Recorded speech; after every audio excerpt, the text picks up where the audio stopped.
সাকিব ভাই যেটি বললেন যে গণ সংহতি আন্দোলন তাদের পক্ষ থেকে অনতিবিলম্বে বিচার সংস্কার এবং নির্বাচনের রোডম্যাপ দাবি করা হয়েছে। আমাদের দল গণ অধিকার পরিষদের পক্ষ থেকেও আমরা একই ধরনের দাবি জানিয়েছি। সরকারের 10 মাস চলছে, কিন্তু এখনো পর্যন্ত সরকার নির্বাচন নিয়ে সরকারের ভাবনা কি সেই বিষয়ে আসলে আমরা কেউই জানি না। আমাদেরকে অন্ধকারের মধ্যে রাখা হয়েছে। যতবার সরকার প্রধানের সাথে আমাদের সংলাপ হয়েছে, আমরা প্রত্যেকবার বলেছি যে আপনাদের পরিকল্পনা বা রোডম্যাপ প্রকাশ করেন, কিন্তু সরকার কোনো দলকেই গুরুত্ব দেয়নি।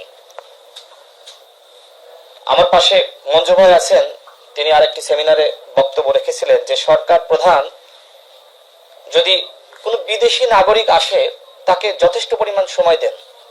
বাংলাদেশের নাগরিক বলেন, রাজনৈতিক দলগুলো বলেন, 2 থেকে 3 মিনিটের বেশি কেউ আসলে কথা বলার সুযোগ পায় না।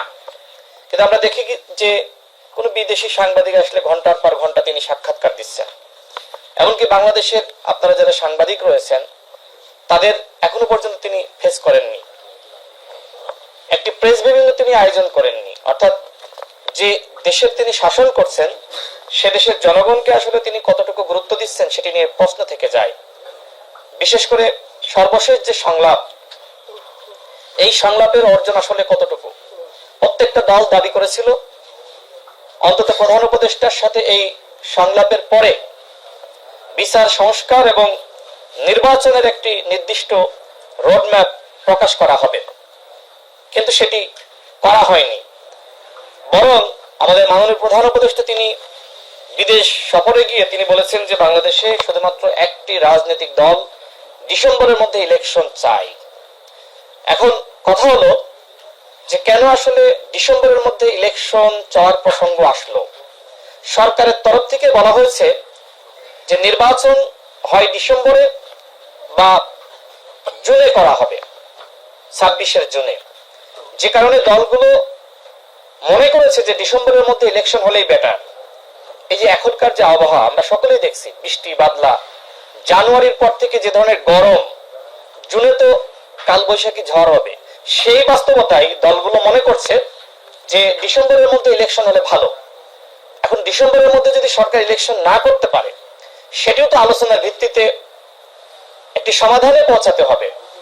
কিন্তু সরকার কোনো সমাধান করতে চান না, এক ধরনের অন্ধকারের মধ্যে দলগুলোকে রেখে দিয়েছেন, যার ফলাফল আমরা লক্ষ্য করছি যে এক এক দলের এক এক ধরনের চাওয়া, গণঅভ্যুত্থানের স্টেক হোল্ডার তাদের এক এক ধরনের চাওয়া, আর যে কারণে এখন জাতীয় ঐক্য সংহতি পুরোপুরি তছনছ হয়ে গেছে। এই যে আমাদের ভিতরে বিভেদ, এর দায়িত্ব সরকারকে নিতে হবে। যে সরকার দলগুলোকে একসাথে, দলগুলোর মধ্যে একতা ধরে রাখতে পারলো না, এটা কি সরকারের ব্যর্থতা না? আমরা সরকারকে বলবো যে এই ব্যর্থতা ঘুচিয়ে কিভাবে সমস্ত দলকে এক টেবিলে বসিয়ে আলোচনার ভিত্তিতে তাদের মধ্যে ন্যূনতম ঐক্যমত ধরে রাখা যায়, সেই উদ্যোগ আপনাদেরকে গ্রহণ করতে হবে।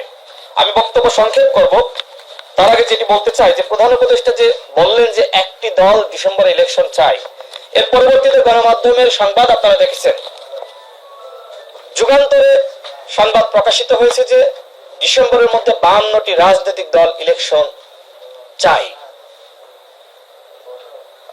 এমনকি সমকালে গতকালকের সংবাদ, সেখানে বলা হচ্ছে যে নিবন্ধিত 10টি রাজনৈতিক দল ডিসেম্বরের মধ্যে ইলেকশন চাই, এবং অন্য দলগুলো মোটামুটি আশপাশে জানুয়ারি বা ফেব্রুয়ারির শুরুতে ইলেকশন চাই। মোটামুটি ইলেকশনের ব্যাপারে হয়তো 1 মাসের হেরফের রয়েছে, কিন্তু মোটামুটি সবাই ইলেকশনটা ডিসেম্বর বা জানুয়ারির মধ্যেই চাই।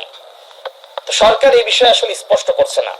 এই যে সংবাদ, প্রধান উপদেষ্টার বক্তব্যের প্রেক্ষিতে এই সংবাদ, এটি অত্যন্ত দুঃখজনক, এবং আমরা মনে করি যে এটি আসলে প্রধান উপদেষ্টার যে বক্তব্য, সেই বক্তব্যের প্রেক্ষিতে এটি আসলে সরকারের জন্য অপমানজনক।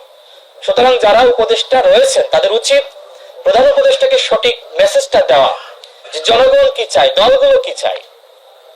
আমি সর্বশেষ বলবো যে আমরা মনে করি যে সরকার 10 মাসে এখনো পর্যন্ত গণহত্যার বিচারে কার্যকরী পদক্ষেপ গ্রহণ করতে পারে নাই।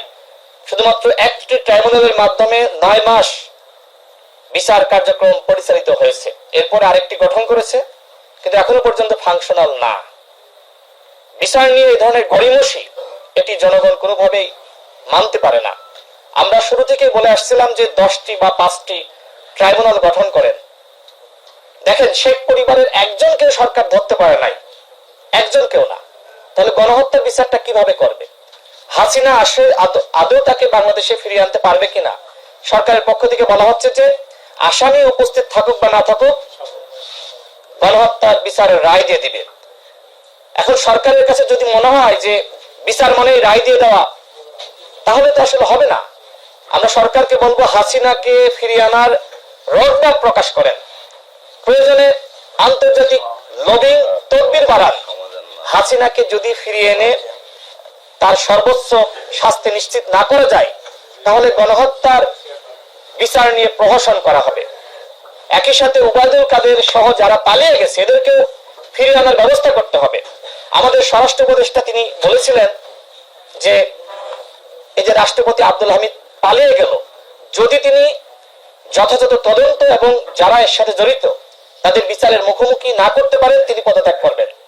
এখনো পর্যন্ত তদন্ত হয়নি, কিভাবে তিনি দেশ ছাড়লেন আমরা কেউ জানি না। এইভাবে সরকারের পক্ষ থেকেই আমার কাছে যেটি মনে হয় যে এই অপরাধীদেরকে, গণহত্যার যারা আসামি, এদেরকে পালিয়ে যেতে সহযোগিতা করা হচ্ছে। সরকারকে বলবো, গণহত্যার বিচারে আপনাদের যথেষ্ট ঘাটতি রয়েছে, আপনাদের তৎপরতা নিয়ে সন্দেহ রয়েছে। আপনারা দ্রুত সময়ের মধ্যে নির্বাচন, বিচার এবং সংস্কারের রোডম্যাপ প্রকাশ করুন। আমরা প্রত্যেকটি দল সেটি চাই। এবং গণসংহতি আন্দোলনের পক্ষ থেকে যে সংবিধান সংস্কার সবার নির্বাচনের কথা বলা হয়েছে, আমরা তো সবাই সংস্কার চাই। সংবিধানের সংস্কার ছাড়া নির্বাচন কেউ চায় না।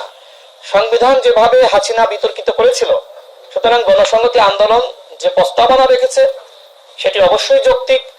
সে বিষয়ে দলগুলোর সাথে আলাপ আলোচনার মাধ্যমে ঐক্যমতের ভিত্তিতে আমরা অগ্রসর হতে পারি। সর্বশেষ যেটি বলবো যে আমাদের ভিতরে অবশ্যই আমরা প্রত্যেকটা দল আলাদা এজেন্ডা রয়েছে, আলাদা কর্মসূচি রয়েছে।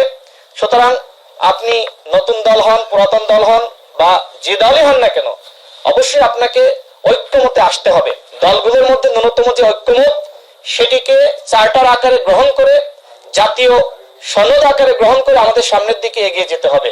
আমাদের দল বা গণসংহতি আন্দোলন বা বিপ্লবী ওয়ার্কার্স পার্টি বা বিএনপি, যার যতটুকু এজেন্ডা বাস্তবায়ন হবে না, আগামীতে আপনি ক্ষমতায় যাবেন, জনগণকে বলবেন ভোটের জন্য যে আমাকে ভোট দেন, আমি ক্ষমতায় গেলে এই সংস্কারগুলো করব। এর বাইরে তো অন্য কোনো উপায় নাই। আমরা চাই সবার ভিতরে একতা থাকুক, আমরা জাতীয় ঐক্য সংহতি ধরে রেখে আমরা এগিয়ে যাই। প্রত্যেকটা দলের ভিতরে সম্পর্ক থাকা দরকার। সরকার সেই সম্পর্ক ধরে রাখতে ব্যর্থ হয়েছে। সরকারকে বলবো এখনো সময় আছে। আপনারা শুনছি যে আগামী সোমবার আপনারা আবার জাতীয় সংলাপ রেখেছেন। এই সংলাপ যেন আগের মতন শুধুমাত্র চা নাস্তা খাওয়ার সংলাপ না হয়। প্রত্যেকটা সংলাপ শেষেই একটি সিদ্ধান্ত জনগণকে জানাতে হবে। আমরা সেই সিদ্ধান্তের অপেক্ষায় যে কবে আপনারা বিচার সংস্কার এবং নির্বাচনের নির্দিষ্ট রোডম্যাপ ঘোষণা